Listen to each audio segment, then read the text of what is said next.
কথা বলতে পারছেন না? শ্বাস নিতে কষ্ট হচ্ছে? খরচা হয়ে গেছে? টাকা নেই? আপনার চিকিৎসা হবে কি করে? আপনার চিকিৎসা হবে কি করে বলুন? এই টাকাটা, ঠিক আছে, এই টাকাটা আপনার চিকিৎসা করাবেন। মায়ের যে পা যেটা, হ্যাঁ, এত বড় ঘা, যে ঘা থেকে আস্তে আস্তে আগে থেকে ঠিক হয়েছে তো? আগে থেকে অনেকটা ঠিক হয়েছে। যদি এটা জলে ভেজাও, বারবার আমি শুনছি তুমি জলে ভিজাচ্ছ, কাদাতে যাচ্ছ, তাহলে শুকনো কি করে? হ্যাঁ, সবাইকে নমস্কার। কোথায় এসেছি বুঝতে পেরেছেন? মানিকবাবুর বাড়িতে।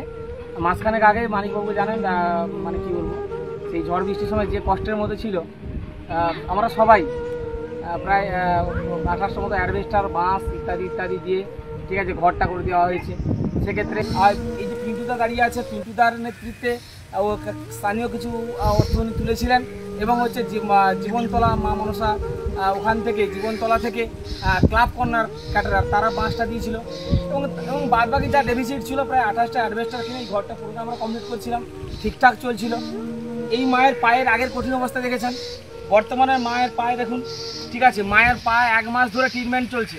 এবং যে মানুষটার জন্য সত্যি কথা বলতে গেলে ঈশ্বর তো সরাসরি আসবে না, ঈশ্বর আপনার আমার মধ্যে দিয়ে আসবে।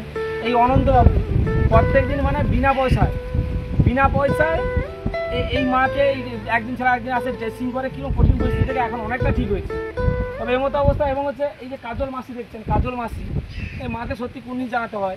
এই মা অসুস্থ, ওখানে দেখছেন মানিকবাবু তিনিও অসুস্থ, মানে বর্তমানে আমাকে একটু কঠিন পরিস্থিতিতে পিন্টুবাবু বারবার স্যার একটু আপনি এরকম অবস্থা, তাই আমি দেখতে আসছিলাম, স্কুল থেকে সোজা চলে এসেছি।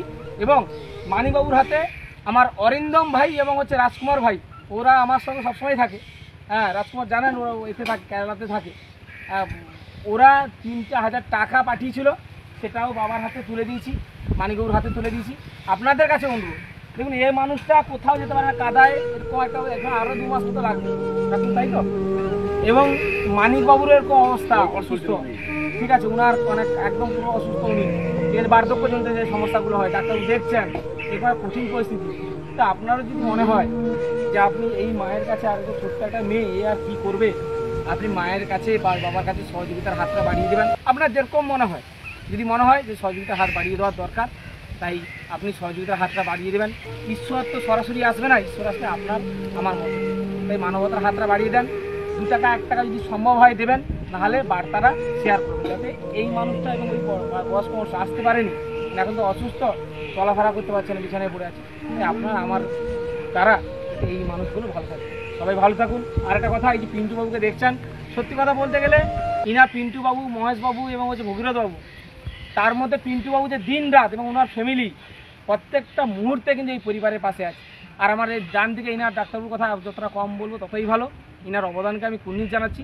আপনি চাইলেও একটু এসে এই পরিবারের পাশে দাঁড়ান, যাতে এরা জীবনে স্বাভাবিক ছন্দে ফিরতে পারে। নমস্কার, সবাই ভালো থাকবেন। আসছি তাহলে, ঠিক আছে, নিজে দিয়ে খেয়াল রাখবেন, ডাক্তারবাবু সব সময় আছে, বুঝতে পারলেন তো?